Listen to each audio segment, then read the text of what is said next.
Buenas con todos, soy Cristian Peñalosa, estudiante de medicina, ya de último año, lo cual hoy día vamos a hablar sobre las crisis convulsivas en medicina, especialmente de urgencias. Vamos a hablar un poco sobre los diagnósticos, la evolución y el manejo terapéutico que se va a iniciar de manera en urgencias y más o menos cómo llegar a identificarlas. Para empezar, hay que saber el concepto de las crisis convulsivas, pues, o epilépticas.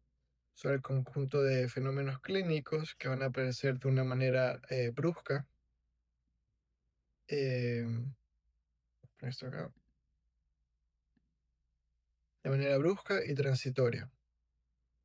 Va a ser producida por la descarga neuronal que va a ser de tipo normal y excesiva, que va a ser una origen de una desregulación de la actividad neuronal, de actividad y de inhibición en la corteza cerebral. Y también se puede clasificar según la extensión de las convulsiones. Pueden ser de manera aisladas como las parciales o también pueden ser generalizadas que se den en el cuerpo completo. Además de diferenciarlas según la extensión del territorio del cuerpo, también podemos clasificarlas según su patrón motor. Si empiezan de manera clónicas o hay antes una tónica clónica, que hay contracciones y espasmos musculares antes de las sacudidas. El origen de las convulsiones, de las crisis epilépticas, pues pueden ser de origen provocado, que va a ser a través de lesiones cerebrales agudas. Entre ellos puede haber un trauma craneoencefálico de accidente, alteraciones metabólicas, también puede haber causas tóxicas y también infecciones. Entre los orígenes no provocados, pues tenemos las crisis idiopáticas que no conocemos su origen y también por origen de factor genético. Las crisis no provocadas carecen de un factor, eh, pues como se intuye de manera precipitante que va a ser de fácil identificación, por cuales son más complicadas de definir su origen. El estatus epiléptico son las convulsiones epilépticas que se mantienen en el tiempo o es recurrente sin la recuperación de la función basal interictal del sistema nervioso central. ¿Qué significa esto? Que el paciente va a estar en un estado constante, sin parar, o puede llegar a detenerse, pero volver a ocurrir sin que el paciente recupere el conocimiento de un estatus de compulsivo en el cual se puede llegar a mantener de manera prolongada bastante tiempo. Y esto es bastante peligroso, puede llegar a ser mortal. Entonces, cuando llega un paciente es importante identificar al paciente de acuerdo al contexto. Hay que saber los antecedentes familiares, son muy importantes.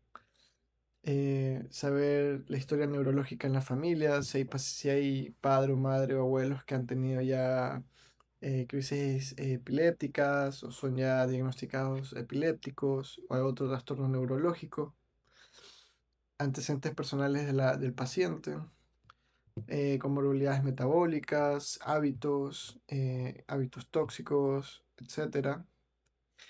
O también la historial de la epilepsia, si ya ha tenido crisis previas. Un interrogatorio específico de la crisis actual, cuando comenzó, cómo comenzó, si es posible algún acompañante que haya visto el momento que comenzó, si hay algo que la causó, una luz, un contexto específico en el que haya empezado el paciente a convulsionar. Hacer una exploración física del paciente es muy importante, saber si hay algún golpe o hay algún factor que haya originado este comportamiento convulsivo en el paciente. Y también una exploración neurológica para ver cómo está el estado mental del paciente y si hay signos de focalidad en el cerebro. Las pruebas complementarias tenemos la analítica sanguínea completa, la radiografía de tórax, la gasometría arterial y también muy importante la tomografía de cráneo, que hay que tomarla siempre en cuando sea la primera crisis reportada por el familiar o el paciente. Un electrocardiograma y también sospecha de infecciones, puede haber hacer un hemo, una prueba de orina o también punción lumbar o un electroencefalograma. Diagnósticos diferenciales. Entre ellos tenemos el accidente isquémico transitorio, amnesia global transitoria, las crisis psicógenas no epilépticas, el síncope y también puede ser la migraña con aura. Descartar causas no epilépticas también es clave para confirmar el diagnóstico. Bueno, la actitud terapéutica en urgencias que hay que seguir cuando llega un paciente convulsionando, pues lo primero más importante es poner al paciente de cúbito lateral con la cabeza hacia el mismo lado para evitar la broncoaspiración del paciente. Si hay material en el área hospitalaria, puedes introducir una cánula de Goodell, que va a ayudar para introducirla al paciente para que no se muerda la lengua.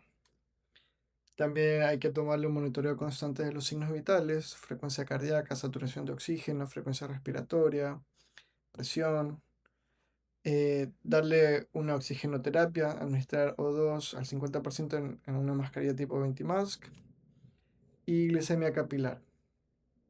Ante una hipoglicemia, pues se le puede dar tiamina de 100 miligramos intramuscular y 50 ml de glucosa al 50% intravenosa.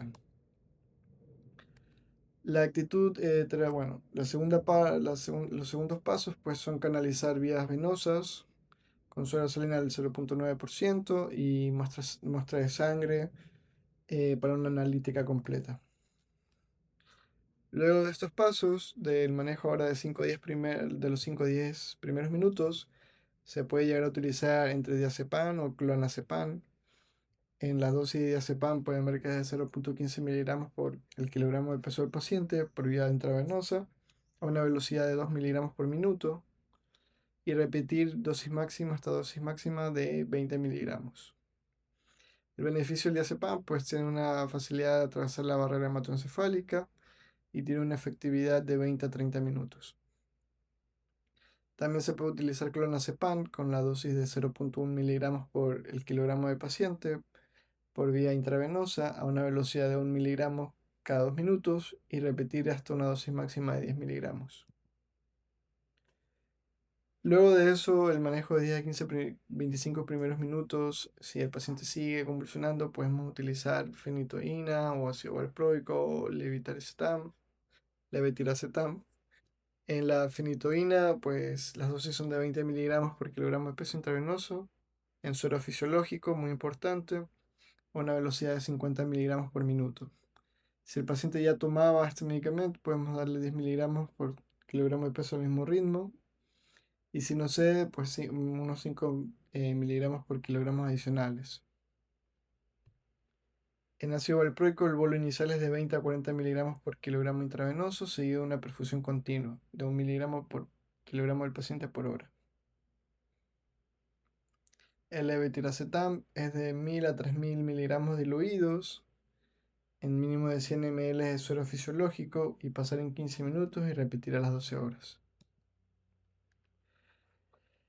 Eh, Hay que hablar sobre el riesgo de recurrencia en las emergencias, porque de acuerdo a esto se elegirá el mejor tratamiento según la edad del paciente y también de la situación clínica del paciente. Los riesgos están entre que presente dos o más crisis no provocadas, que haya crisis focales de larga duración con desencadenantes claros, lesión estructural en el cerebro diagnosticada en la tomografía, consumo de sustancias psicoactivas por parte del paciente, un electroencefalograma patológico, unos antecedentes familiares con ya historial de crisis epilépticas, y en menores de 2 años retraso mental o crisis febriles previas. Para eso tenemos esta escala en la cual vamos a clasificar el puntaje que nos dé de acuerdo a riesgo bajo con 0 puntos, riesgo moderado, riesgo alto, en la cual hay una puntuación de si hay una crisis, o bueno, si hay 2 o 3 crisis en la primera consulta da 1 punto. Si hay de 4 más crisis en la primera consulta son 2 puntos y da 1 punto por focalidad neurológica y anomalía también en el electroencefalograma. Como conclusiones, las crisis convulsivas son un motivo frecuente de consulta en el área de urgencias. El diagnóstico se basa fundamentalmente en la historia clínica. Las pruebas complementarias tienen como objetivo determinar ya sea la causa subyacente. Se iniciará tratamiento en urgencias ante riesgo de recurrencia moderado o alto. Y ante mal manejo o un estatus epilépticos, lo mejor es el procedimiento del ingreso hospitalario. Muchas gracias.